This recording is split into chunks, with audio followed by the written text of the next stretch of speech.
Good evening, everyone. I'm very excited to welcome you to the West Side Democrats Mayoral Forum for the primary in June.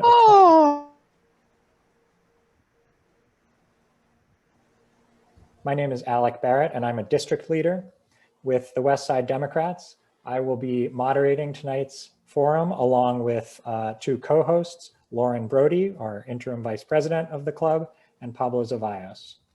I want to hand over the floor to Club President Richard Oppenheimer to say a few words.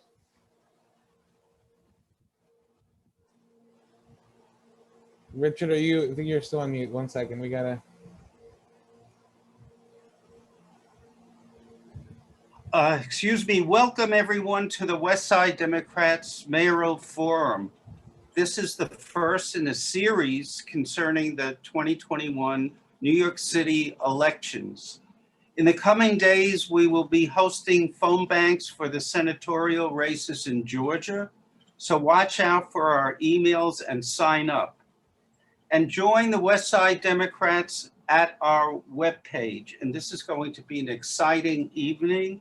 And here is our host, District Leader in the 69th AD, Alec Barrett.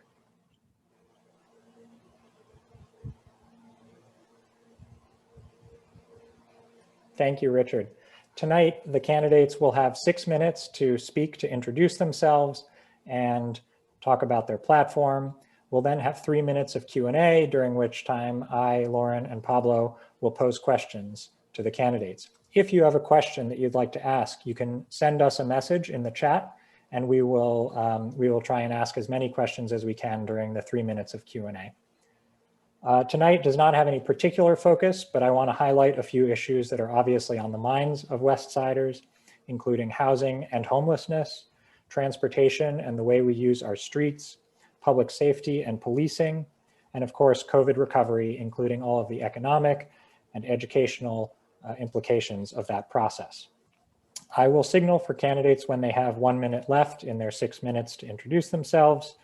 I also want to briefly mention that this primary will be one of the first to use ranked choice voting in New York City, which means that you'll have the chance not just to vote for one candidate, but to rank as many of the candidates as you like in your order of preference.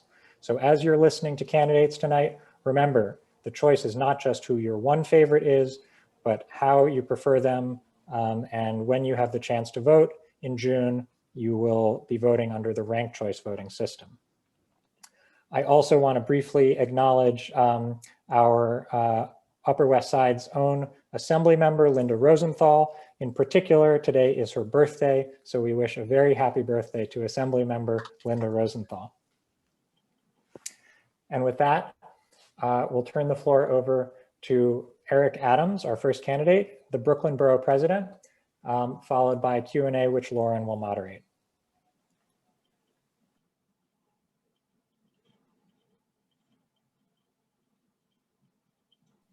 Unmute.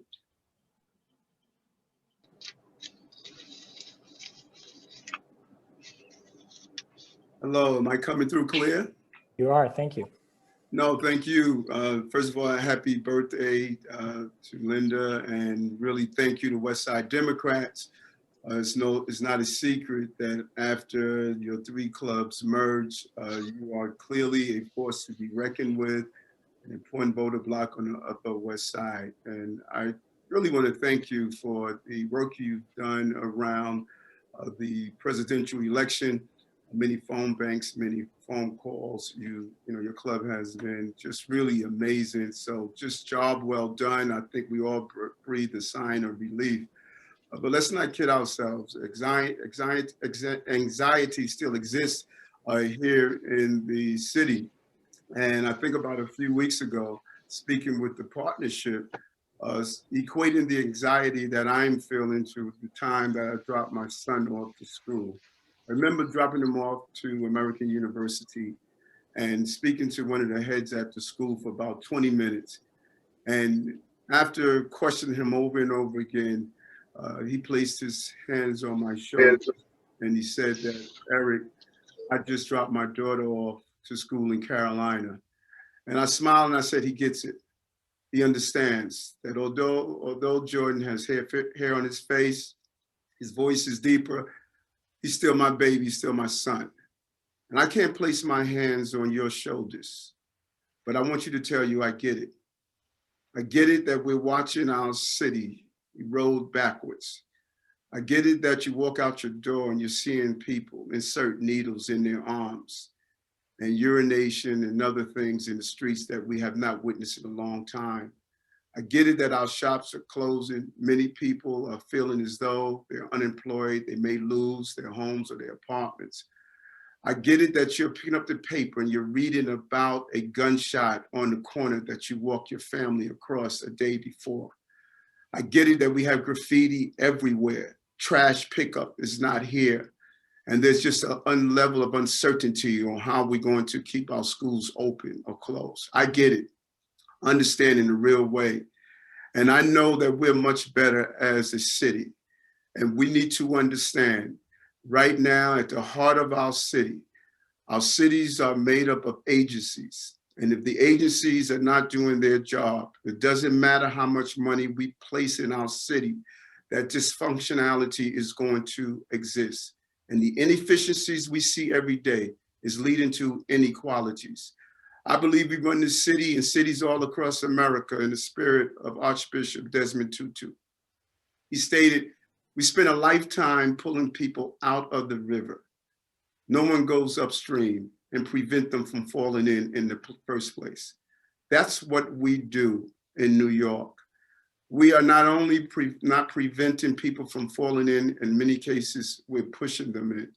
How do we have a Department of Health and Mental Hygiene that is trying to stop childhood obesity, childhood diabetes, childhood asthma, yet we're feeding our babies 960,000 meals a day in the Department of Education? Those meals cause childhood obesity, childhood diabetes, childhood asthma. How do we have a health and hospital system that only treats underlying causes to diseases and not lifestyle medicine, a program that I have at Bellevue Hospital where we're cycling people off of medicine? How do we have an educational system that has historically failed to educate Black and brown boys year after year? 80% of the men and women at Rikers Island upon entry don't have a high school diploma or equivalency diploma? Or why do we fail to test for dyslexia? If it's true with one study in Texas, 40% of the children at Rikers Island potentially are dyslexia. When you look at our cities and our agencies, the inability to coordinate together provides a level of failure that we are witnessing throughout our entire city. You're doing your job as taxpayers. We're not doing our job as effectively running our city. And it hurts the most, those in the city communities. I love the city and I know it well. I know what works and what doesn't. And I spent my entire life helping people who have lived the life I lived as a child. And it was not always easy. There were many days growing up in South Jamaica, Queens, after we left Brooklyn. I recall bringing a garbage bag full of clothing to my school because we were afraid we were going to be thrown out. It was challenging, it was difficult, but we had people who loved us and cared. And I'm saying to you that it is time for us to unify and unite as one city. We're so much better than what we are observing. And I want to be the mayor to bring us together, but also to bring that efficiency so we no longer have to have the inequalities that we're witnessing throughout our entire city. I went through a lot. It's time to have a mayor that has gone through a lot that can help people who are now going through a lot. Thank you very much for allowing me to come in and speak with you. I'll answer any questions that you have.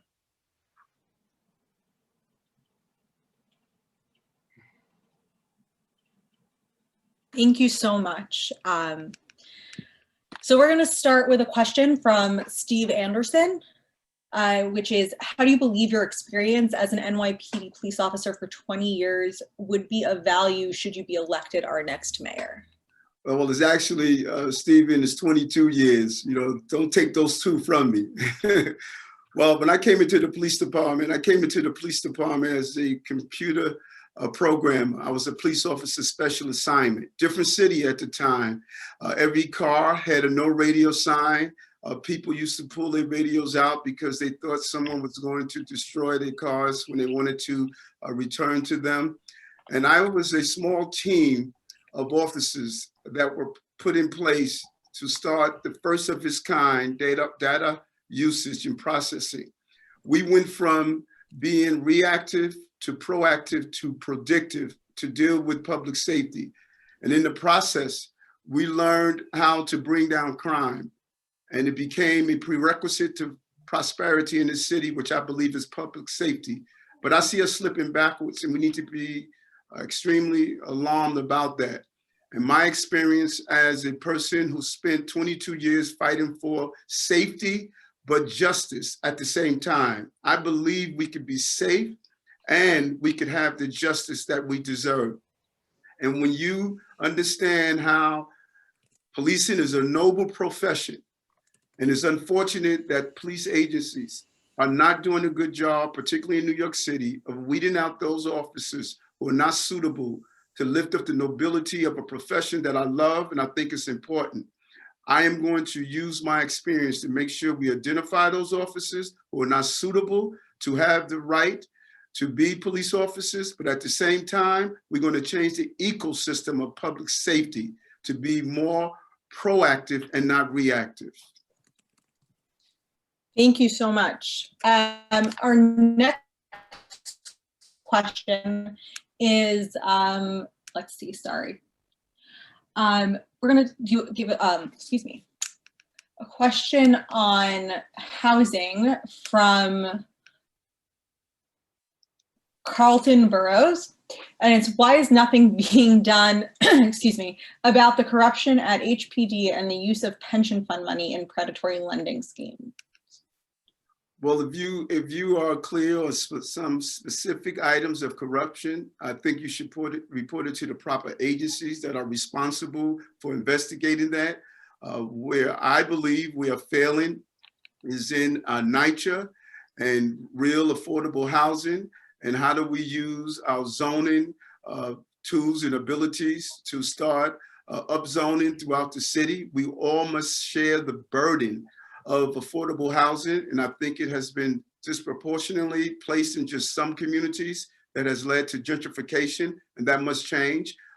The problem of affordable housing is a citywide problem, and the entire city should play a role in ensuring that we have affordability and when we have high transit areas, areas that are already doing well. Let's share that prosperity to all the residents of the city. We have one city, one problem that we need to solve, with all of us coming together, solving that problem of affordable housing and affordability. Thank you so much, President Adams. I think that is all the time we have for now. We have to get on to our next candidate. Thank you so much for joining us tonight. Thank you. Take care. Next up, I'd like to introduce Shaun Donovan, the former Secretary of the Department of Housing and Urban Development in Washington, and also Director of the Office of Management and Budget. Shaun, the floor is yours.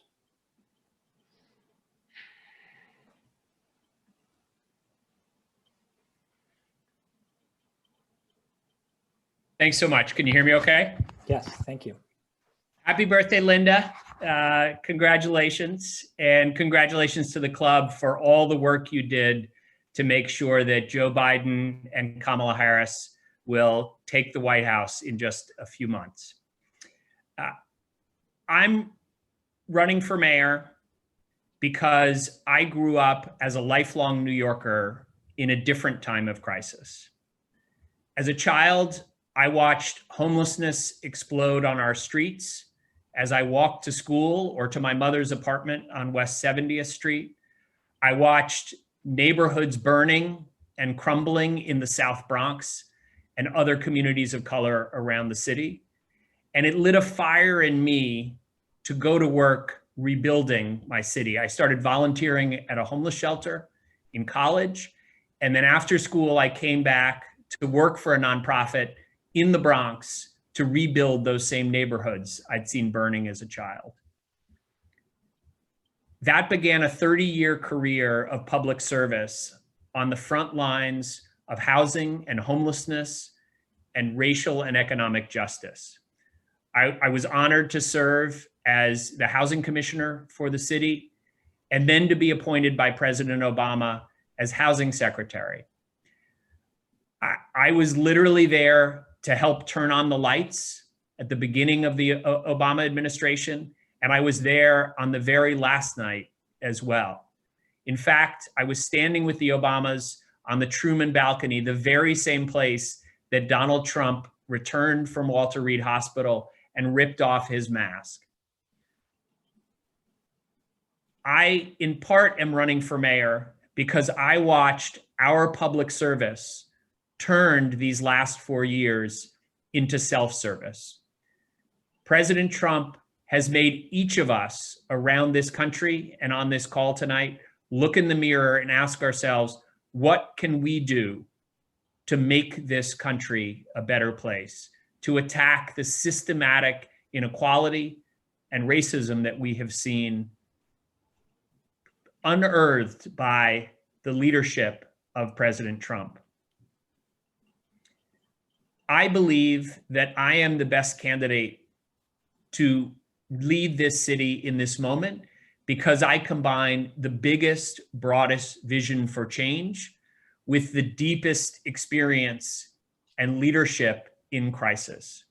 I believe I'm the true progressive in this race because on issues of deep inequality, whether it's homelessness, where I led the strategy under President Obama that reduced homelessness nationwide by about a quarter, reduced veteran homelessness by 50%, and working with the best mayors around the country, ended veteran and chronic homelessness in more than 80 cities and states.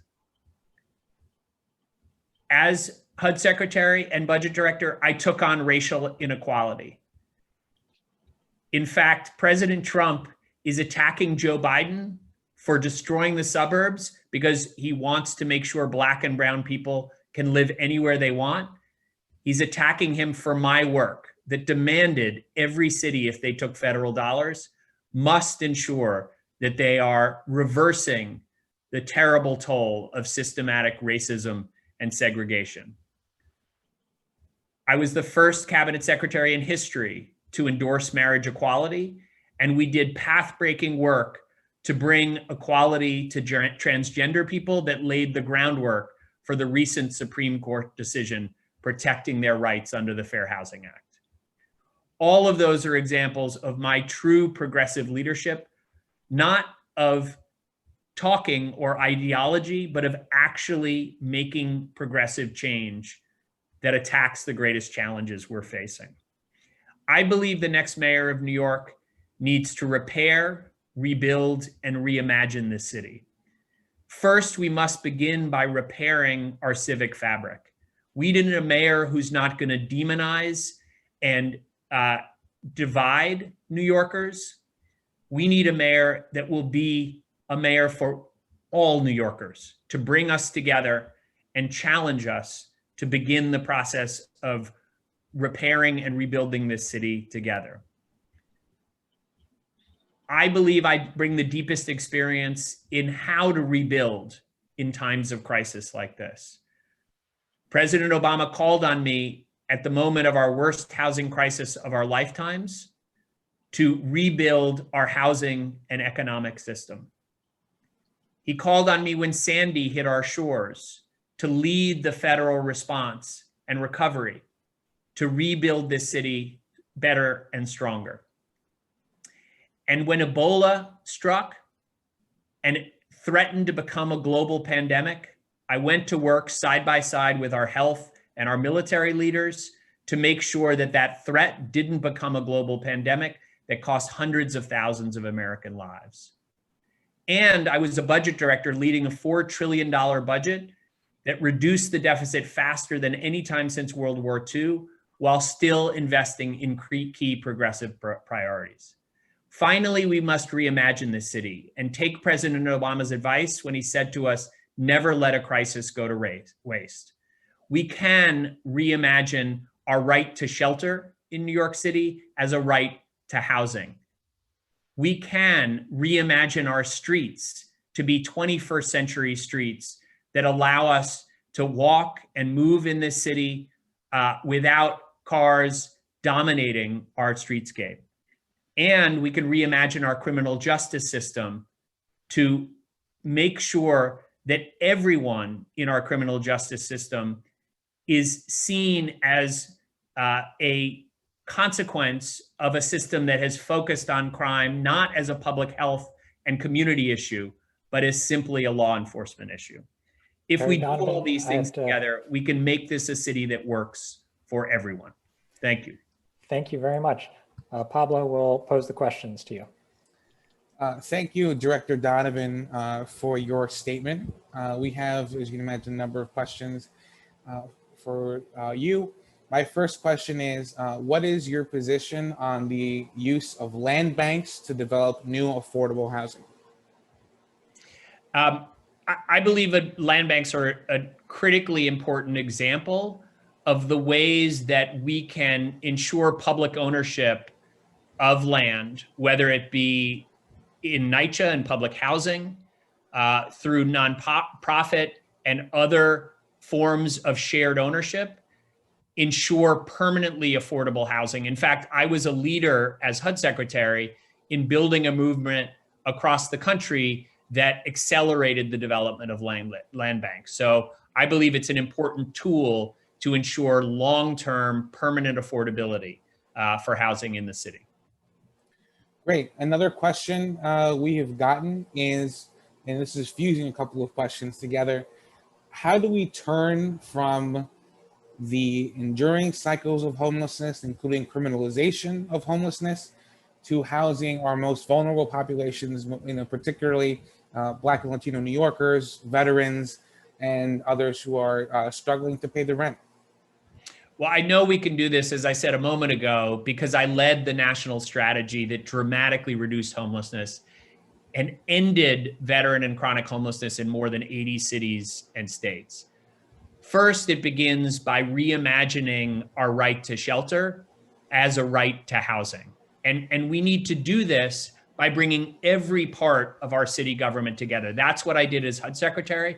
If we believe that we're going to solve homelessness with homeless programs alone, we are destined to fail. Instead, we need to bring together our health, our labor, our criminal justice, and all of our systems to commit to solving it together. We need a discharge plan every time someone leaves Rikers or the mental health ward of a public hospital, to ensure we have a discharge plan that makes sure they have stable, permanent housing. And we need to reinvest in supportive housing at a much more dramatic scale. The irony of this is not only the human cost of homelessness is dramatic, but the fiscal cost as well. It's actually more expensive for someone to be living on our streets or in a shelter than it is to permanently house them. Why is that? Because they get their health care at an emergency room.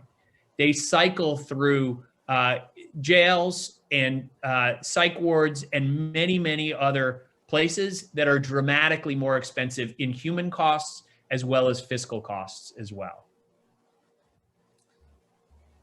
Thank you. Alec, do we have time for another question?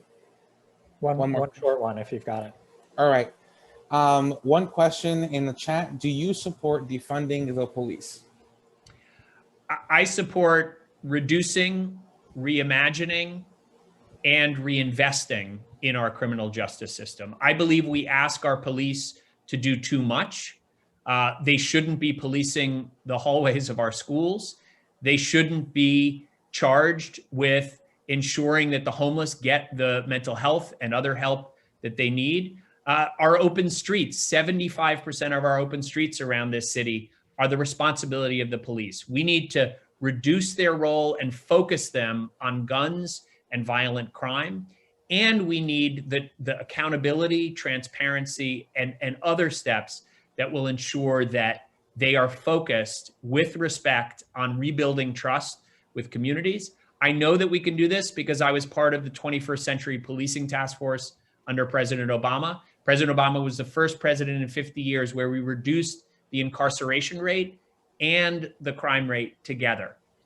And I saw leaders, Black and brown leaders of police departments across this country, really reforming the culture of police through training and other critical steps. I'm the only candidate in this race that's worked with mayors around the country and around the world to reform these strategies in so many different areas. And I know that we can do it here. But we also need to look more broadly at our correction system as well. We spend almost $600,000 a year per prisoner at Rikers and get terrible results. We need to make sure that we're taking that money and reinvesting it in programs like housing. When I was housing commissioner, we used our housing vouchers to help folks returning from Rikers, and the results were dramatic. More than 95% after a year were stably housed and hadn't reoffended, dramatically different from those who had simply been dropped off on a corner in Long Island City with a subway token. We know that we can make these changes because I've done them. Thank you, Director Donovan. We are out of time. Thank you so much for being with us. Thank you. Great. Next up, I want to introduce Kathryn Garcia, the former commissioner of the New York City Department of Transportation. Commissioner Garcia, the floor is yours. Hi, how are you? Thank you for having me, and happy birthday, Linda. Many of you might already know me as the go-to crisis manager for New York City. I did serve as food czar during the pandemic and distributed more than 130 million meals to vulnerable New Yorkers. That was really something that was shocking at how much need there was, but also always heartwarming to know that you were making a difference every day during the pandemic. I served as the interim chair of NYCHA and led czar, stepping in to overcome the decades of disinvestment in public housing and years of neglect and childhood lead exposure. On my watch, the number of children with elevated blood lead levels dropped by more than 20%. You also might know about my very long career in public service in New York City. I was responsible for making sure that clean drinking water was delivered to your home under Mayor Bloomberg, so you all could get up and brush your teeth. And as commissioner of sanitation in the largest waste organization in the country and the world. I am also a lifelong New Yorker, sort of raised on the streets, educated in the public schools, and it's where I chose to raise my family. They actually ended up going to the same elementary school as I did and did have some of the same teachers. And I believe we will recover better than ever, and I'm committed to getting the work done to make sure that happens on day one.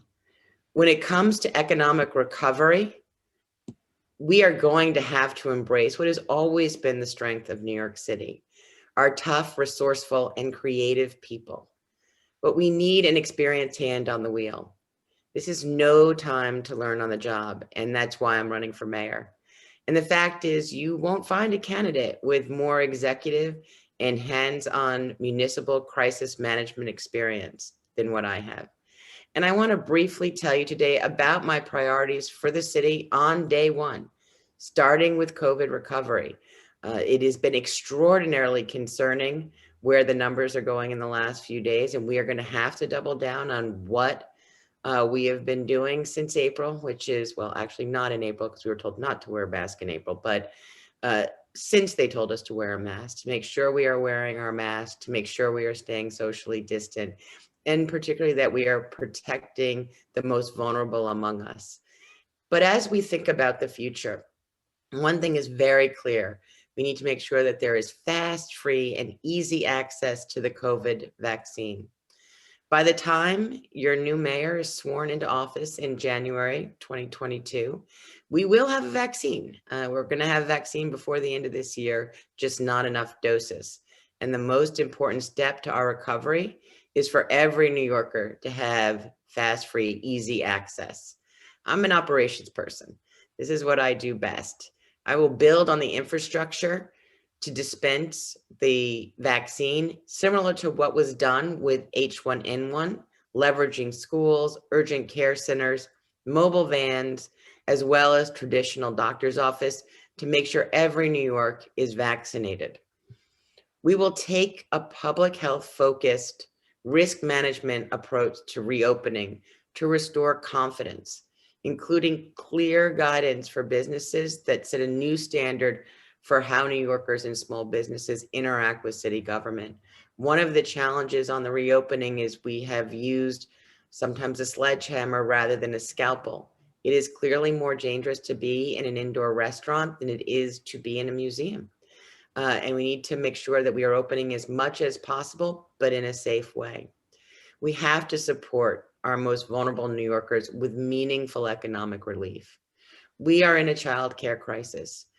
When you hear that 1 in 4 women are considering stepping back from their careers today because of the challenge of COVID and Zoom school and managing that going forward, it's why I'm proposing free childcare for ages 1 to 3 for all families with incomes less than $70,000.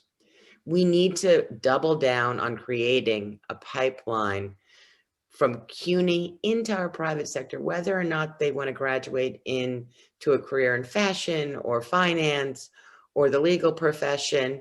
But we also need to make sure that we are using our trade schools. There are many middle-class jobs in the building trades, as well as with agencies across the city. And as everyone has learned, as we Zoom again today, universal broadband is not a nice to have. We have to convert broadband into a public good and cut what has been the challenges, whether or not that is economic for people, or is that we're missing the fiber or the cable in that last mile. But most importantly, we have to prioritize core services to make sure that New Yorkers feel safe getting back to work and deliver them in the most efficient way possible. We need to make sure New Yorkers feel safe on our subways, and they're really very clean right now. They need to feel safe on their streets and make sure that everyone feels safe going back to work. We need to fiercely protect core services such as sanitation, fire, the parks department, our water system, and education, and stop wasting resources on ineffective Band-Aid solutions for social services. Protecting core services will also bring back tourism and employment. That said, we know tax revenue is down and we can't afford to be wasteful. I'm going to streamline agencies, commissions, offices, and everything in between so that your government is laser focused and tightly managed. Best thing for small businesses is a functioning city, clean and safe, where transportation is running. These basic services are the bedrock of a healthy commercial corridor. Thank you, Commissioner Garcia. Great, thank you so much. I want to make sure we have time to field some questions from our audience members. One question is about filming and its effect on parking in neighborhoods like the Upper West Side. When a movie or TV show takes over several blocks, usually, parking is thrown off for the many residents who have cars that they keep on the street. What's your position on filming and TV specifically? And do you have broader thoughts about the parking situation in Manhattan? So one of the more interesting things about what has happened in COVID is how effective open dining and open restaurants that have used the parking lanes has been to bring back our vitality. I support the film industry. It is one of the fastest growing industries in the city of New York. I also live in a neighborhood that is constantly being filmed, and it is something that we work around.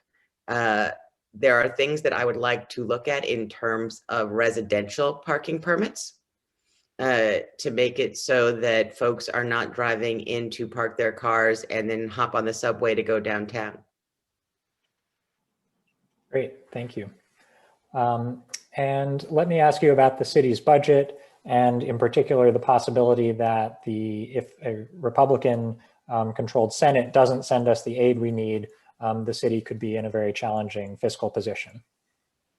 I have actual a lot more confidence that we will get some relief from DC with the Biden administration. I know that the Republican Congress will probably not be nearly as generous as a Democratic Senate would have been, or maybe I'm sending a lot of my money personally to Georgia right now.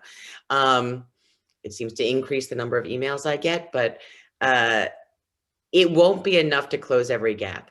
And so some of the things you need to think about streamlining city services is there is a chief digital technology person, there is a chief cybersecurity person, there's a chief of data analytics, and there is a commissioner of information and technology. You don't need that many.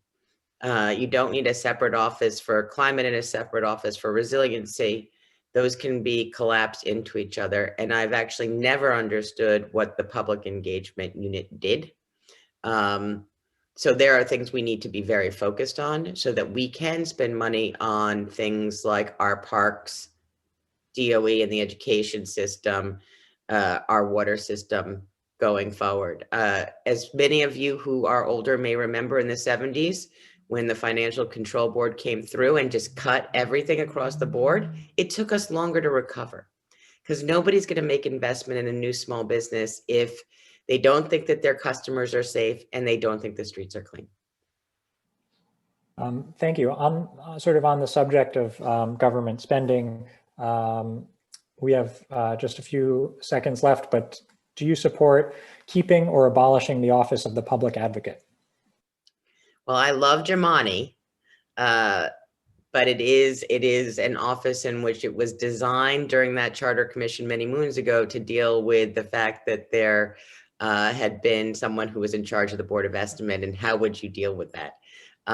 So I think I'd love to keep Germani in that role, or if he has other roles that he would like to pursue, but it is a question of, do you need that ombudsman at that scale? Great. Well, thank you so much, Commissioner Garcia. We appreciate your comments. Next, I want to introduce Carlos Menchaca, who is a city council member from Brooklyn, and Lauren will moderate the Q&A. Thank you, Alec. Hi, everyone. Buenas noches. So good to be here with the West Side Democrats. I'm Carlos Menchaca from Brooklyn, council member representing District 38. And I'm here to talk to you a little bit about my mayoral run. And I know it's been a recent moment for me to come out and join the candidates, but I think it's been an incredibly important year for us, not just at the national level, and I know the dust is settling on our big win as Democrats, but also in this city. COVID has changed everything, not just for me and my family and probably yours, but for the entire city. And what I want to bring is a whole different way of thinking about government that starts with community. I've been a city council member representing Sunset Park and Red Hook, and so much of what I have learned about what a mayor can and can't do has been in fights with this administration. His entire time has been really removing power from communities to make decisions that are best for them, and in coalition with other neighborhoods. So what I want to do is really change that opportunity and give people the power. I've been in the council for 7 years now and have been part of budgets and negotiating budgets and how we can bring social services into our communities. I know that housing and homelessness is a big issue for so many communities, but I definitely know that the West Side is experiencing them now. I think we can deal with them differently. So much of what I've learned about homelessness and housing, I've learned through what we're doing in Sunset Park. In Sunset Park right now, we have approved 2 100% affordable housing projects that are going to be incredibly affordable. Those are the kind of things that I want to do as mayor, is to really think about how we bring the resources of the capital budget so that we can bring affordability, true affordability, to our communities, and not wait for towers of housing to come with luxury housing that can displace our communities. Those are conversations that we can have in our community and that do happen in our community, but they don't reach the power at the city level with these city agencies, with city planning and the mayor. I want to change that. we're also having some big discussions about public safety. And I'd love to kind of hear from you, and maybe the questions will kind of talk a little bit about maybe what you're thinking about public safety, but we haven't had a real conversation. The polarized discussion has left us, I think, in a terrible place as a city. What I want to do is really open up discussions to neutralize this topic and allow us as communities to talk about what it means for us to feel safe and how we can bring different sides of these discussions so that we can move forward. One of the things that's important is that I've been the chair of the Immigration Committee. I've learned a lot about how immigrants are the backbone of this community, of my community, but this city, and really bringing them at the center of how we rebuild our economy. Worker cooperatives, day laborers, the incredible work that our essential workers have done. These are folks that have not gotten any stimulus, and I want to make sure that we think about them and take care of them. My work will really center them. And finally, and then I want to really hand it back to you all for questions. Participatory budgeting has been this really interesting project that I think can be really enhanced and integrated into zoning, into larger budget projects, where the community can really make decisions and remove the political heads like council members and others from those discussions and allow you to make that decision and bring you at the tune of hundreds of millions of dollars to the community to make decisions. That's what you're going to see as part of my administration. And now I'll hand it back to you all for questions. Thank you so much, Councilmember. Thank you, Loree. We're going to start with a question on housing. Yes. If elected mayor, how do you plan to improve housing affordability for all residents from low income, but also for middle and moderate income young people, households and families? So there's two things that I'll say. One is, I think you're going to get a lot of interesting ideas from this campaign trail, and I want to look at all of them, not just the ones that come from my team, but I want to look at all of them. Two is the work that I just talked about in Sunset Park. We really worked hard to build 100% affordable. That brings the affordability down. The AMI conversation is something that we have to look at. But in Sunset Park, those units went so low in terms of access that it really it's allowing for local residents that live in the community board to be able to access them with priority from the local community board. Now, what I want to introduce, and this is kind of connected to the homelessness conversation, but the universal basic income topic that came up in the presidential that kind of didn't go anywhere. I want to bring it here to the city of New York. I want to really create pilot programs so that we can actually experiment with people who might need a little bit more to be able to pay for rent. This is something that I think can really change how people access not just housing, but all the things that they need. And those are all that I just talked about as part of the affordability for families and for young people. Thank you so much. Our next question, we had a few variations on this. Okay. Essentially, one elected official does not work alone, even as mayor of the entire city. Can you speak a little bit about how you would work with other city and also potentially state elected officials in order to govern effectively? Absolutely. So I know we're not seeing this right now with our leaders of the state and the city. The mayor and the governor, I think, represent some of the worst kind of politics. And I think what you can do is just look at most recently, if you followed the industry city conversation, if you followed that, you saw a real contentious conversation there that was a 7-year in the making dilemma for the neighborhood. And what I did was spend 7 years talking to a lot of people, briefing a lot of people, engaging not just the residents of my community, but all the elected officials, from the Congress member to the state elected officials, and always kept them abreast of all the things that were happening in this rezoning that I knew was going to be contentious. And at the end, you saw an incredible alignment that I don't think we've seen before in this moment of saying no to a massive development that even the Post and the Daily News were saying, hey, this is an important thing to pass because of all the jobs. We did our homework, but I also shared that homework with transparency. And I created this coalition. That's how I'm going to run this mayor's office. I'm going to be transparent. I'm going to talk to people about all the things that and we're going to show the work about how we get to a decision so that everybody understands where we get to. And I feel like that is not happening with some of our state officials, and I want to change that. Thank you so much. Another question we had was regarding the current situation with small businesses and small property owners. How do you plan to address the shift from even more so now to online than ever before and away from brick and mortar retail and the vacant spaces that we now have all over the city, but we especially see them on the west side here? And you're probably talking about some of the retail ground floor commercial vacancies. And just to add that there was kind of a two-parter was added about your stance on zoning flexibility and regulation. Zoning flexibility and regulation. Okay, so let's pull this apart because I think you also said online and how things are kind of shifting online and what happens to the local mom and pop.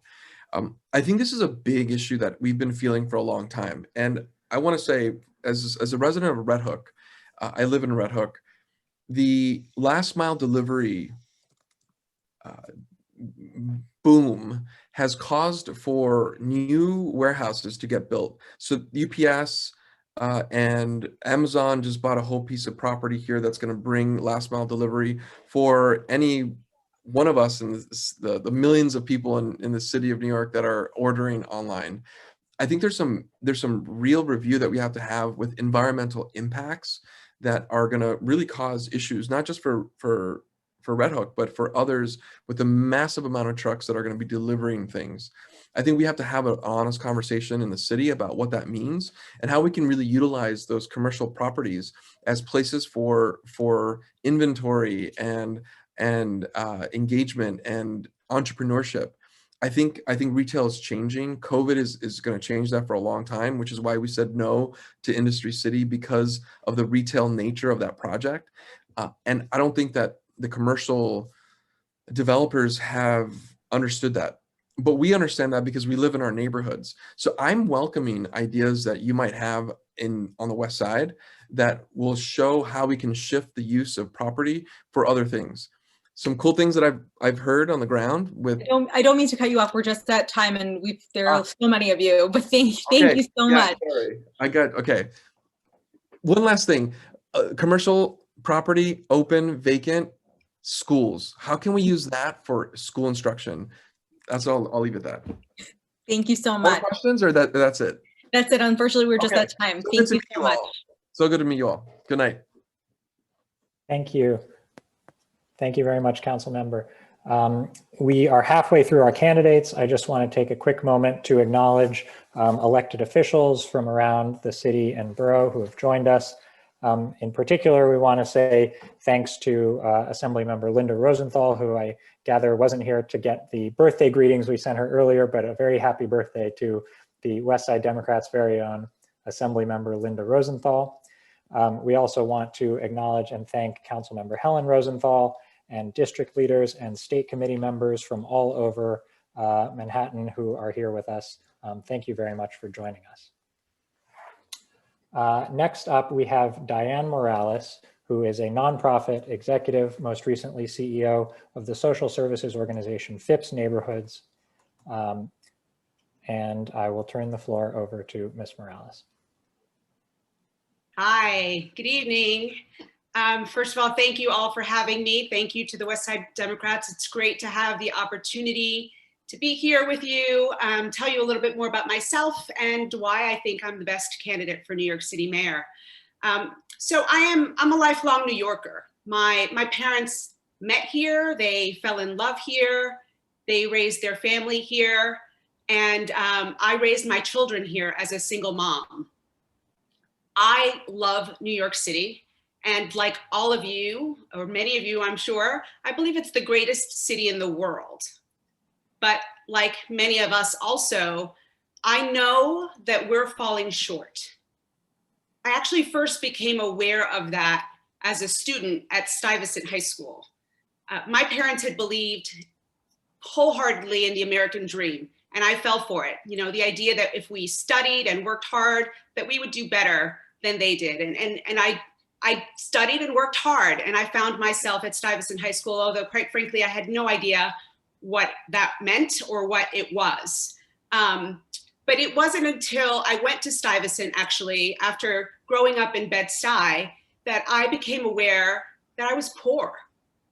And, you know, I visited friends at the time, actually, in the Upper West Side. And that was one of the things that made me aware of some of the disparities and the inequities. In addition to just seeing a lot fewer kids that looked like me or came from communities like mine as I went along my educational career and had increasing access to elite institutions. So I didn't always have the analysis, but I knew from a young age that I wanted to create change. I thought it was important to level the playing field because I didn't think that I was any more special or smart than a lot of the kids that I'd grown up with in Bed-Stuy, but I knew that they hadn't had access.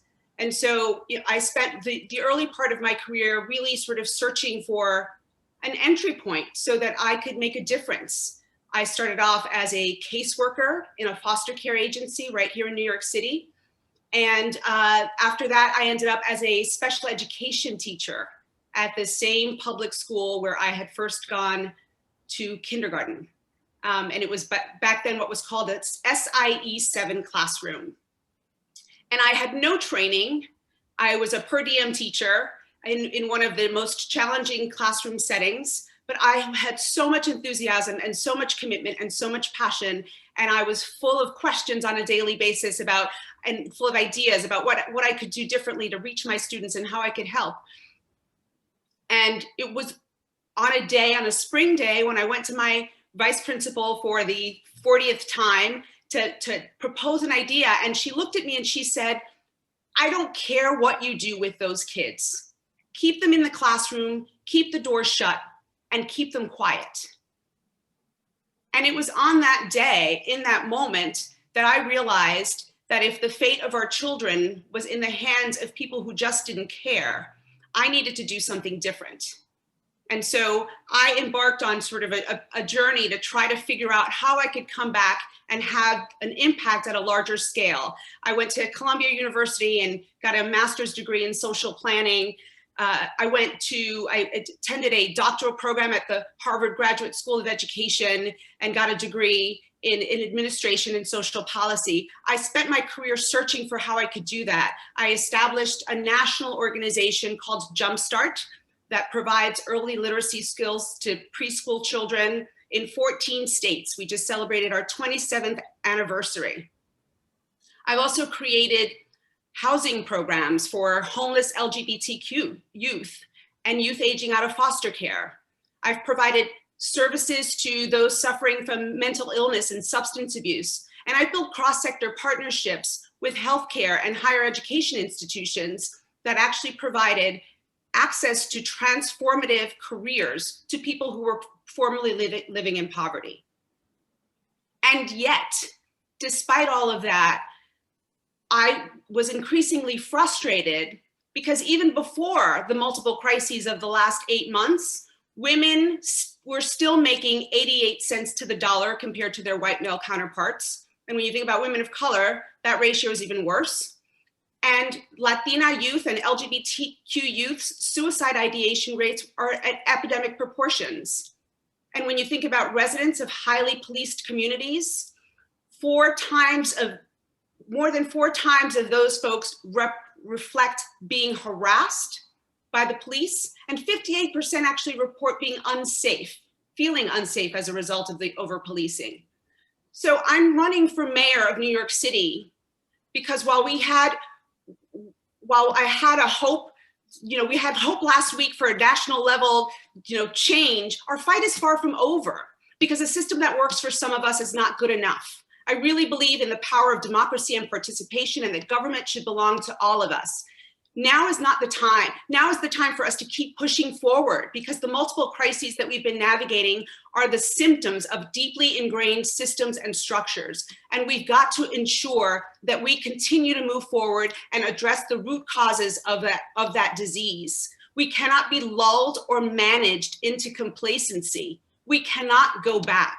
We've got to live up to the rhetoric of being the greatest city in the world, and the people closest to the problem are closest to the solution. We're ready for a radical reimagining of our city, and it's time to throw out the old playbook, because the intersection of these crises have created a unique and unprecedented opportunity for us to respond to this clarion call and this moral imperative. We've got to have the courage to suspend disbelief and imagine new possibilities. I know it, I've done it. We're New York City, and we should be a model for equity and justice for the rest of the country and the world. Thank you very much, Ms. Morales. I'll turn it over to Pablo for the Q&A. Hi, Ms. Morales. My first question for you is this. Do you support transitioning NYCHA, or in working, of course, with other levels of government to do this, to transitioning NYCHA to a resident-owned and managed structure? Absolutely. I was worried there for a second that you were going to go to private. But yes, I do believe that NYCHA, with the right supports, should be handed over to community ownership. We should be moving towards a green infrastructure. We should be providing jobs to community members, residents of NYCHA, to help bring about those changes and rebuild the infrastructure of NYCHA. We should absolutely, not just with NYCHA actually, with housing overall across the city, we should be adopting models that increase community ownership and community decision-making over the fate of their own housing. Great, thank you. Another question I received: how would you go about improving and integrating New York City's public school system? That's a great question. And I will tell you about a missed opportunity that I feel like we've had actually in the midst of this pandemic. With the adopting of virtual learning and virtual classrooms, there are lots of different things that we could have done. There's no reason why we could not have begun to experiment with desegregating classrooms with the virtual model. There's no reason why the best teacher on the Upper East Side could not have a classroom that was comprised of students from the South Bronx and from Brownsville, as well as the Upper East Side. Virtual learning right now has provided us with the opportunity to do away with the geographic boundaries that have bound us and maintained desegregation in our public schools. I think there's something to be learned from that opportunity in order to begin to desegregate our classrooms and provide a different level of quality education to all of our students. Thank you. And another question here that we have, how do you think that we can use the $157 million allocated for broadband in the most efficient way possible to provide services to underserved communities across our city? Well, that's a great question too. And as a matter of fact, I am a part of the leadership group of one of the largest mutual aid groups in New York City, Bed-Stuy Strong. And one of the things that we're doing in the community right now is using the volunteers that we have, who are many of whom are from the tech industry, to help build out the mesh infrastructure and working with private homeowners in areas surrounding where those antennas, I don't know the tech term for it, currently exist, so as to expand the network. And something like that is a model that we could actually implement citywide so that everyone has access to free public Wi-Fi. All right, one more question here.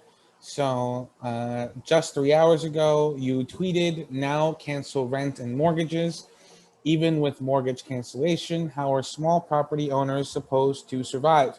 Mortgage is not an operating expense. Our biggest operating expense is city property taxes. I take it that's from a property owner, which make up 40% of the city budget. What are you going to do about property?" Yep. So I am also a homeowner. I'm a small homeowner, and I understand that. I think that the city needs to find other ways to cover those expenses. We cannot put those burdens on small homeowners, but we do need to provide relief to the renters citywide, because it's a public health and a public safety issue. We cannot hold people accountable during this time of economic crisis for income and revenue that they do not have access to by threatening to evict them or make them homeless, which is only going to further compound the issues and the challenges that we're dealing with in the city. We have to find a way to help people remain in their homes, help mortgage holders, small home owners be able to also remain in their homes and take care of those property taxes using other sources, and not hold homeowners accountable for those expenses. Thank you so much, Ms. Morales, for being with us and for answering our audience's questions. Thank you very much, Pablo. It's nice to meet you. Nice to meet you too. Now over to Alec. Great, thank you. Before our next candidates, I just want to briefly reiterate what our club president said. If you like what you're seeing, if you like engaging on these issues and campaigning for progressive causes, please join the West Side Democrats. We'll post our information in the chat. We'd love to see you at our upcoming monthly meetings. Next up, I will turn over the floor to New York City Comptroller, Scott Stringer.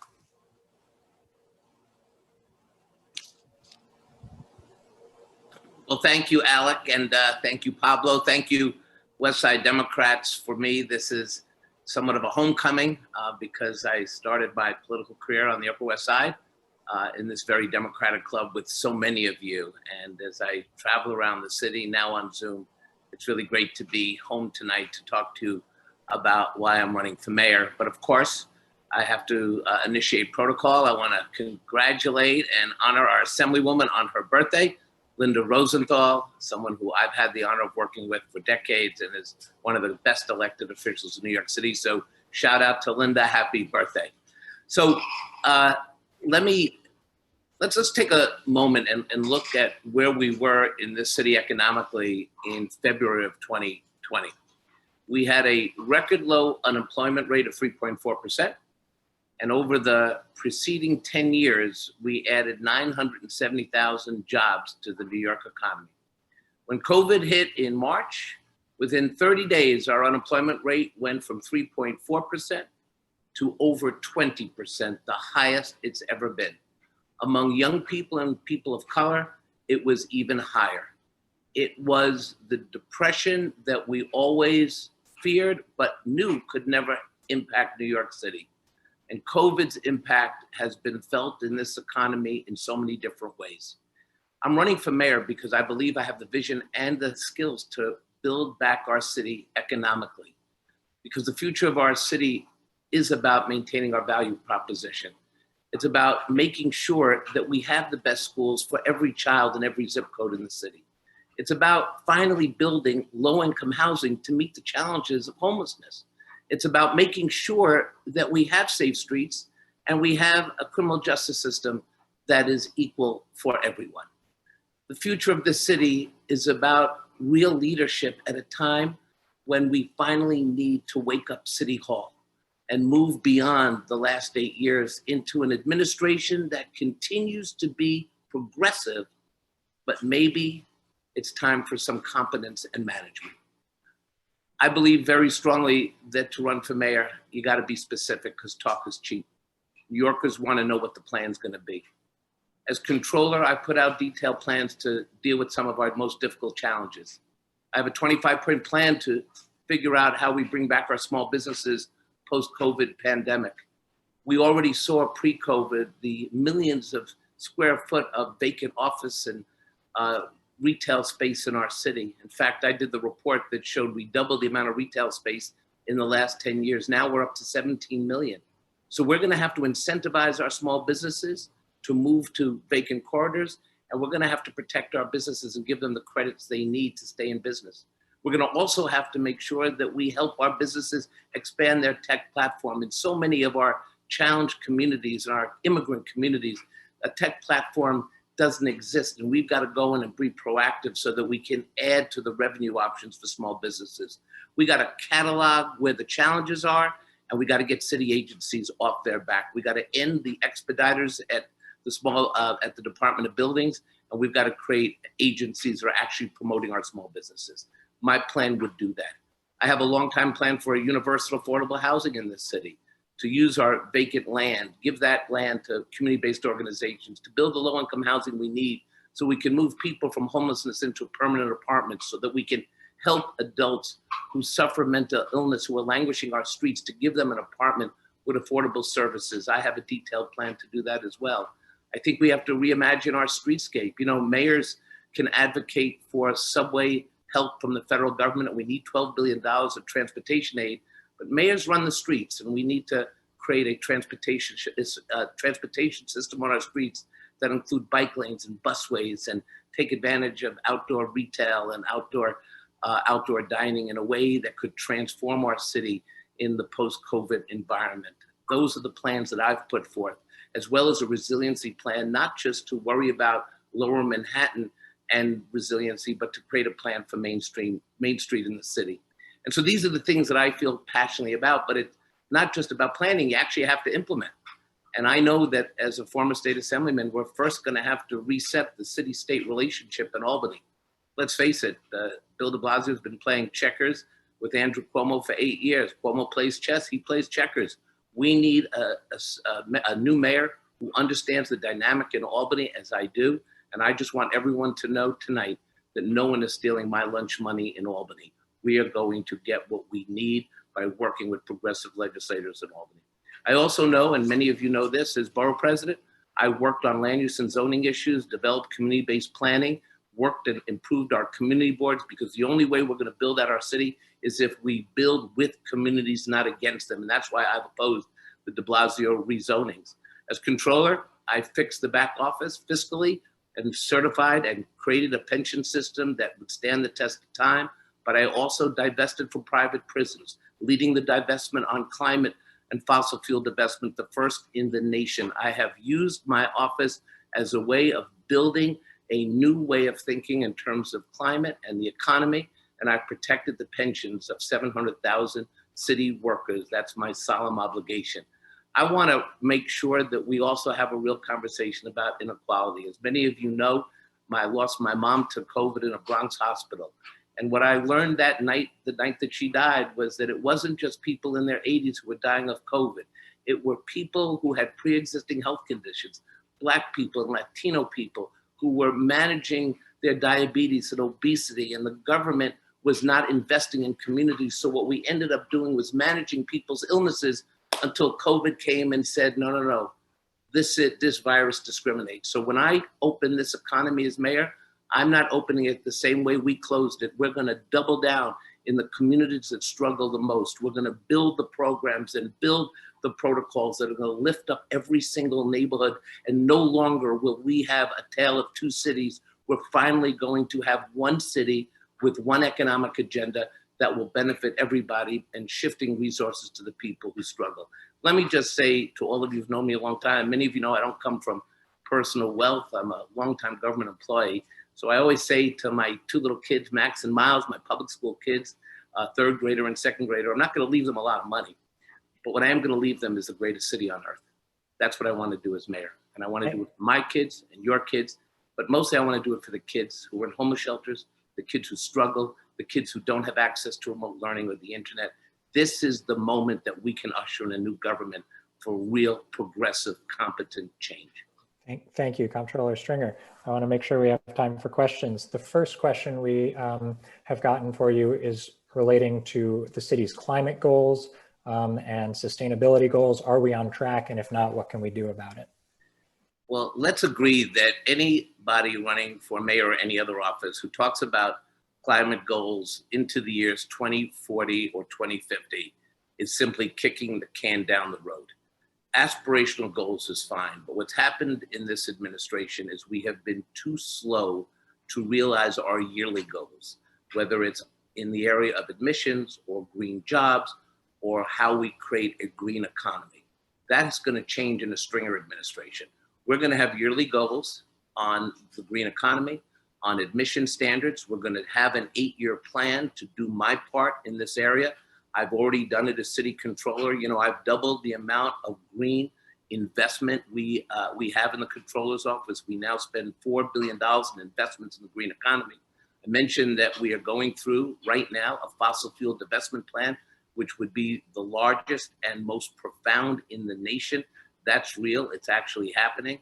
I think that we have to invest in a jobs program at NYCHA and in other developments to work to make sure that the laws we put in place are actually realized, and that we continue work on retrofitting and building out our city. I would immediately on day one have a fossil fuel, a fossil fuel infrastructure moratorium in this city. I've opposed the pipelines throughout New York. That's not the future. We need solar panels and batteries. We don't need waste stations that are only gonna create more asthma and more disparity in our communities. Great, thank you. The next question is on your proposal of land banks and whether this is realistic given the scarcity of development land, and are you concerned about private developers preparing to acquire city-owned land? Well, it's our land and it's our city, and the taxpayers own hundreds and hundreds, up to 1,000 vacant properties. And I believe that as policy, the city should be giving that vacant land to the community-based organizations, the not-for-profits, to build the next generation of housing. That has to be our goal, because we have to build low-income housing. We have got to build housing for people who are in shelters, where we're spending billions of dollars. Think about this. In de Blasio's time as mayor, we went from spending $1.6 billion on homeless services up to $3.2 billion today. Yet we have more people who are homeless, more people living in the streets. We need to merge a real affordable housing plan with the reality of homelessness. And then we also have to shake off this plan that basically allowed luxury developers to build our affordable housing throughout the city. And it turned out that their version of affordable housing was unaffordable to the very people who lived in the neighborhoods. That was true in East New York. That was true in El Barrio. That's true in Washington Heights. We need a reset, and we need a mayor who understands that the way you build low-income housing is by coming up with a comprehensive plan with a subsidy that can get the AMI to reflect the actual income of a community. And that is the goal in my housing plan. But we're gonna go a step further.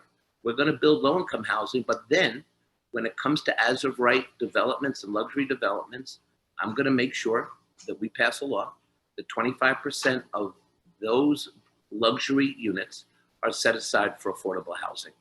This will stand a court case, and this is something that we will do. So my plan is integrate communities by demanding 25% affordable in as-of-right developments, and also take advantage of our city-owned properties, let nonprofits build the housing.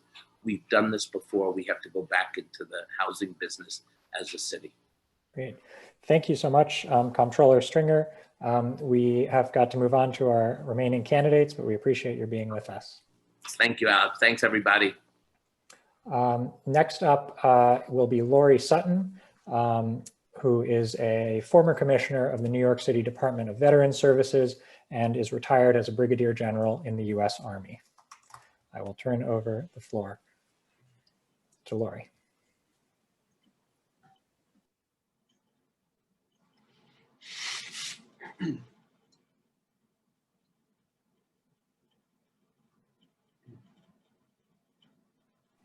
Commissioner Sutton, I believe you should be able to unmute. We're all set. Great. Thank you so much, Alec. It's great to be with you all this evening, and kudos to the West Side Democrat Club. I really appreciate all the work you're doing. And yes, Assemblywoman Rosenthal, happy birthday one more time. Tonight, I'm so delighted to be with you. I want to just tell you a little bit about who I am, what I stand for, a few of my priorities, and then I'll issue a challenge for all of us. First of all, why am I running for mayor? I'm running for mayor because I want to bring sanity and leadership to the city that I deeply love and respect. Leadership, 30 years of my life, I was privileged to serve in the United States Army. I became a general officer. I led in times of combat. I commanded hospitals. I'm a doctor as well. And as a psychiatrist, as the Army's leading psychiatrist, I developed the strategies for trauma, resilience, brain injuries, and traumatic brain injuries. I've led complex organizations during times of life and death with very, very critical public health missions. I have also served during these last 5 years as commissioner for the Department of Veteran Services. It was during that time that I had the privilege of covering every borough, every neighborhood, 500,000 veterans and their family members here in New York City. And of course, one of the big issues we took on was ending veteran homelessness. You heard earlier Shaun talking about the great work he did, 50% nationally. Here in New York City, we brought that number down by 90%. And those innovations that we use to have that kind of an outsized impact here in New York City can be absolutely adapted and applied to the larger population. I want to tell you a little bit about my values. I think you need to know, what values undergird your mayor's core. What do I apply to my personal life? What do I apply to my professional decisions? Well, I lead with heart, honor, empathy, accountability, respect, and teamwork. Where do I draw my ideas from? Well, I carry around my briefcase. I'm very much drawn to the City Journal. I think the Manhattan Institute has done an amazing job with the kind of work and the kind of policy ideas that they've come out with on a variety of topics across the city. I don't agree with everything, but I'm always challenged. Kathy Wilde and her work, Partnership for New York City. Some of you may have seen the call for action and collaboration. Amazing, amazing work, an amazing blueprint that I think carries a lot of wisdom for us on the way forward. The Regional Plan Association. None of us right now, city or state, have everything that we need to move forward. But as a region, putting forward New Jersey, New York, and Connecticut, there's so much that we can and must do. As we've been reminded by the pandemic, viruses travel, they're, environmental issues cross districts, we share the same air. There's so much that we could do together. And that requires a kind of leadership that's very different than what we've seen from politics as usual. The kind of leadership that understands that personal differences don't matter. What matters is what's best for the people of New York, the people that we serve, the health and well-being. That leads to the next issue here in terms of priorities. I've learned a lot about homelessness. I've learned a lot about accessible and affordable housing these last several years, but I've also been just tremendously concerned about the process. When I look at what's happened over these last few weeks and months here in our city, and of course, you all know all too well that the process that took hundreds of homeless individuals and placed them without preparing you as community members, without preparing the homeless individuals themselves or the surrounding communities, that's just wrong. And it's pit New Yorkers against each other. It's been needlessly divisive.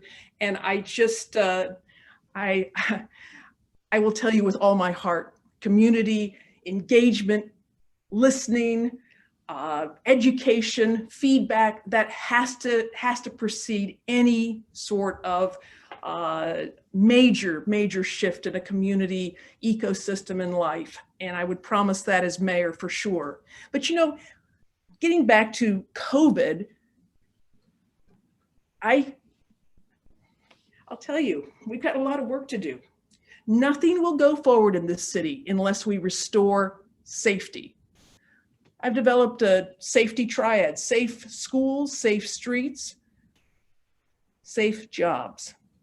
If we cannot demonstrate the ability to bring our communities, our protesters, our stakeholders, and yes, our law enforcement, our police department together, and to reimagine, reinvent, rebuild law enforcement to make NYPD the finest and most trusted police force in the country, we will never draw back our fellow New Yorkers who currently read the news and see all of the spike in killings, the spike in murders, the spike in violence, and feel like, where's my city gone? I can't come back. Our mayor says now, who cares if you come back? We all should care, and we should all work like mighty to get our fellow New Yorkers back to work, to be able to support our police and to be able to move forward, lead forward and lift up going ahead. There's lots of things that we could talk about, but let me just say this. One thing I want to close with, because I want to leave plenty of time for questions. I think you ought to know who your mayor's heroes are. Who are the giants that I draw strength and wisdom and courage from? We got 5 great New Yorkers: Eleanor Roosevelt, Teddy Roosevelt, Shirley Chisholm, Bella Abzug, and yes, Mayor Koch.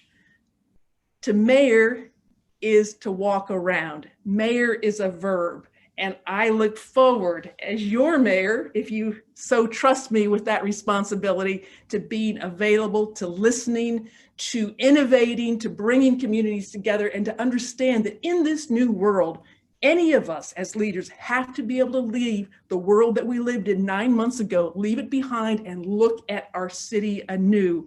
And that's just a tremendous, tremendous privilege and responsibility, which leaves me with my last challenge.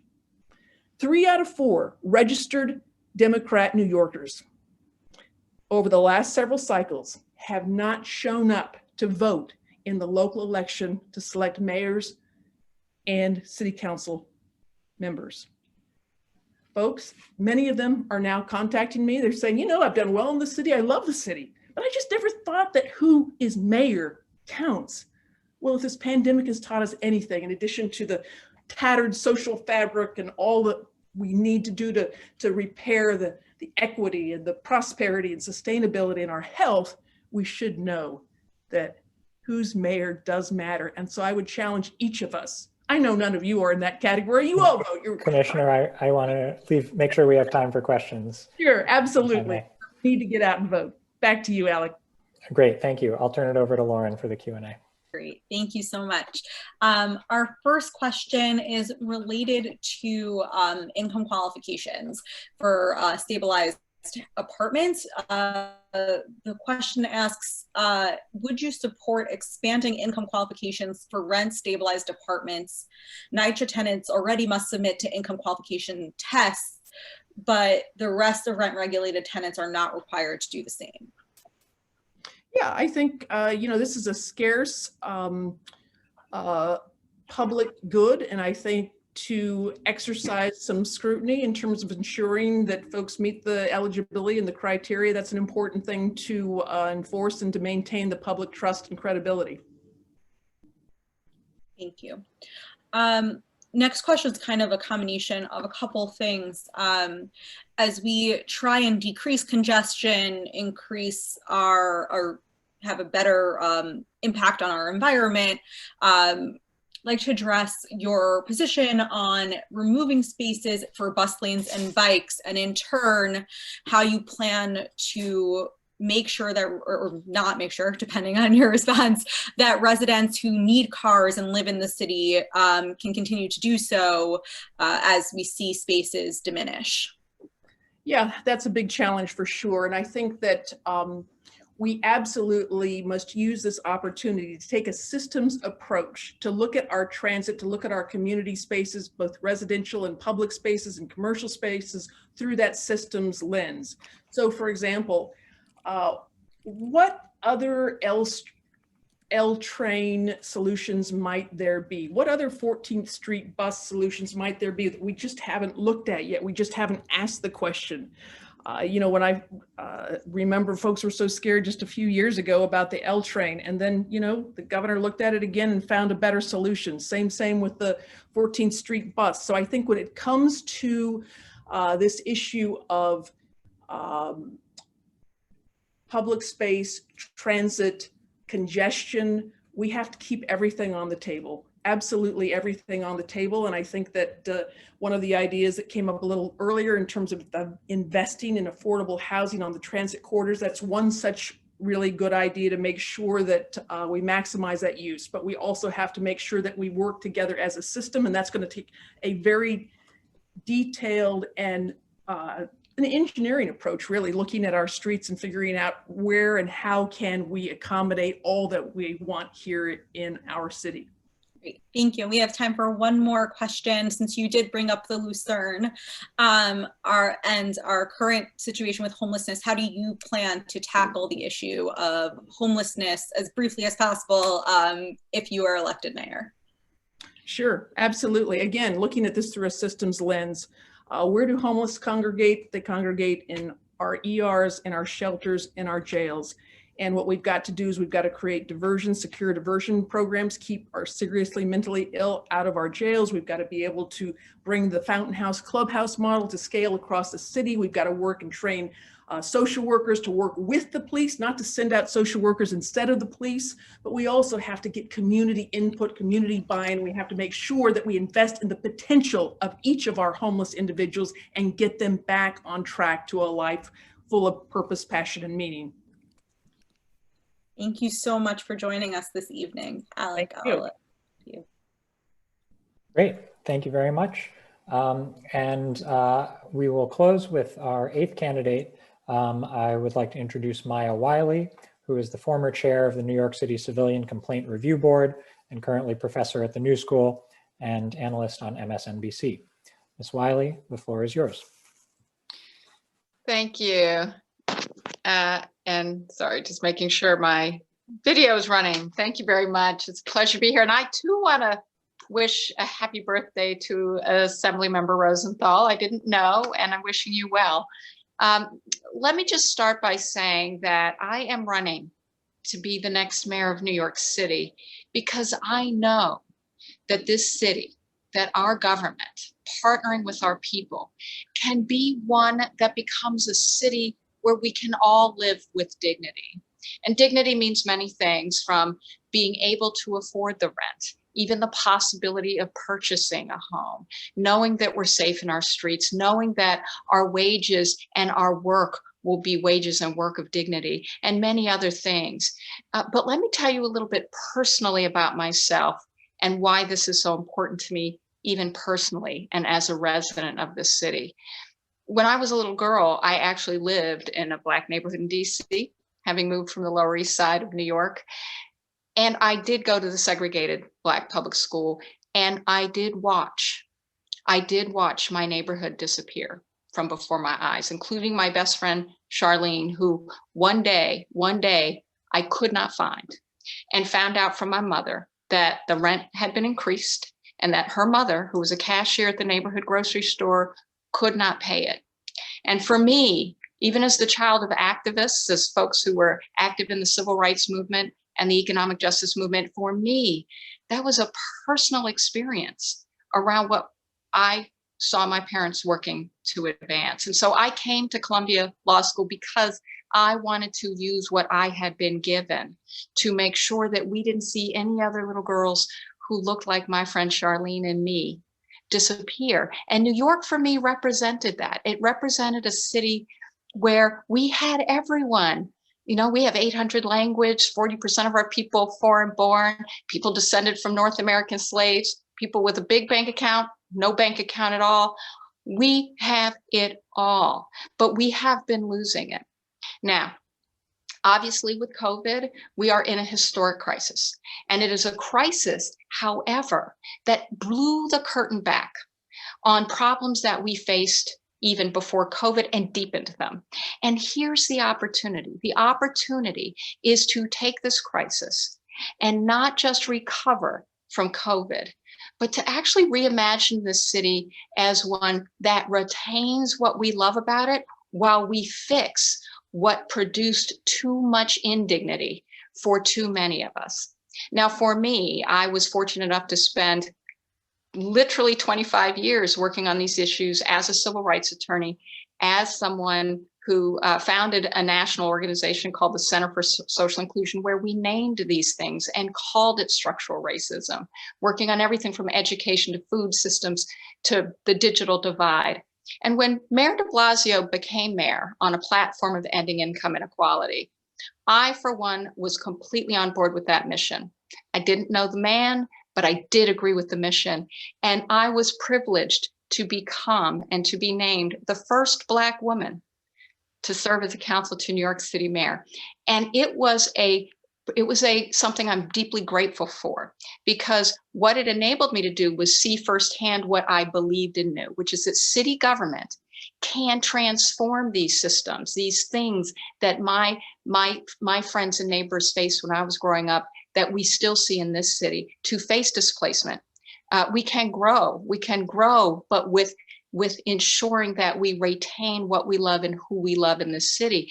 But it does require, and I saw it firsthand, and I was fortunate enough to able to do this in the context, for example, of universal broadband access. It requires government to think differently and to think about what it can do by partnering with itself, but also partnering externally to solve problems that are structural. So when I was given by the mayor universal broadband access and said, go do that, go figure that out, I didn't know how to do it. And frankly, very few people did, because very few cities have done it. But I found a way to find the revenue stream, to get in our capital construction budget for the first time a $70 million line for broadband, and to pull together agencies that did not generally work together on these issues or do this thing that I was now proposing, which was to give every single apartment in Queensbridge houses free broadband. And that's something government hadn't done before, and we got it done and laid out a plan to do that in more public housing. Now, I also saw where it falls down and where it gets broken.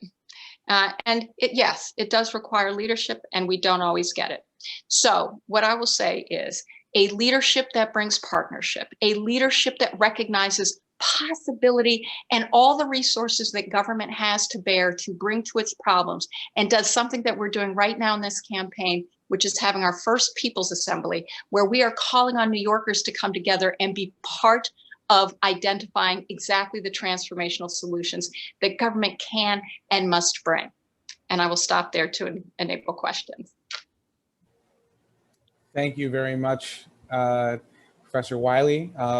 First question that we have: would you support removing the NYPD commissioner's ability to downgrade discipline recommendations from the Civilian Complaint Review Board? I believe we actually have to put the public back in public safety and ensure strong civilian oversight of police misconduct.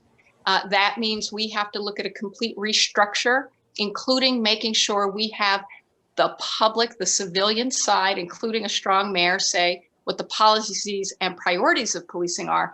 At the same time, that we ensure we have a fair disciplinary process, and the commissioner cannot determine solely what that discipline is. And so I actually think we have to reimagine and restructure policing altogether, top to bottom, and how we do civilian oversight as well. Thank you. My next question, I've gotten a couple versions of these here. How do we move away from not in my backyard sentiment, particularly as it relates to homelessness in New York City? Yeah, I think it starts from a very engaged process with residents, both that's transparent about what we're doing, why we're doing it, and that ensures that every community does its part, because that's what being a city and working together means. And a leadership in city government does this. We're going to talk about it and structure it. We're going to identify possible problems and ensure that everyone understands what we're building, how we're building it, and allows a voice and allows the opportunity for communities to raise concerns, to ask questions, and to understand how problems can be solved if they arise, and to truly be responsive to them when they do. I think we have lost so much trust in government, and it's something that we can build, but we have to do it by engaging our communities, by engaging our people, and being part of the solution. Thank you. My next question for you is, how do you think we can use the $157 million allocated for broadband the most efficiently to provide these services in the 5 boroughs? I know we asked this earlier, but you brought up universal broadband, or you brought up broadband in Queensbridge houses, so I wanted to ask you this question. Yeah. So let's start with the fact that that $157 million should absolutely be used to deploy free broadband where we know people can't get it, because it's not going to cover the entire city. And that does mean public housing residents, and ensuring that homeless families, first of all, have an apartment with a door and a key, and that they have service, because we know from COVID who was not able to take advantage of telemedicine, who was not able to take advantage sufficiently of online learning. So deploy those resources where they're needed most. But we have to leverage the city's, both its franchise authority. That's something city government's doing right now, is negotiating franchise agreements. Those agreements right now should include how we are going to close the digital divide by ensuring that we're leveraging that and creating more franchise opportunities, but also our city assets. We have city assets. We have private sector that wants access to them, but we shouldn't allow that to happen without deriving fees that we should get from it, so that we can put those resources into more public broadband, more public opportunities, and more public-private partnerships that increase access to those who can't pay $60, $75 a month and to get the service. So I think we have time for one last question, which is, there are inefficiencies in our agencies that create and perpetuate inequities. Pick one, because we're short on time, inefficiency or equity that you would, you would reverse or roll back at the agency level. You could. School nurses. So we have nurses in DOHMH, we have nurses at DOE. We desperately nursing services and more community-based healthcare. We have the opportunity to merge that and have that be a more, and ensure that we're getting all our Medicaid reimbursements. I've heard that's up to $500 million to $1 billion in money we're leaving on the table with an inefficient system we can streamline and make more effective for our folks. Thank you, Professor Wiley. Thank you. Great. Well, I want to say a big thank you first to all of our candidates who joined us this evening. Eric Adams, Shaun Donovan, Kathryn Garcia, Carlos Menchaca, Dianne Morales, Scott Stringer, Loree Sutton, and Maya Wiley. Please join me in thanking them. I, on behalf of the Westside Democrats, want to thank all of you for spending your Thursday evening with us. Big thanks to my co-hosts, Pablo Zavaios and Lauren Brody. And I just want to recognize the Westside Democrats my fellow district leaders, Joan Palo, Mark Landis, Janice Oppenheimer, Georgette Gittens, Josh Kinberg, Jason Haber, and Corey Haber. On behalf of all of us, thank you for joining the Westside Democrats for this event. Have a safe and happy Thanksgiving, everyone. Good night.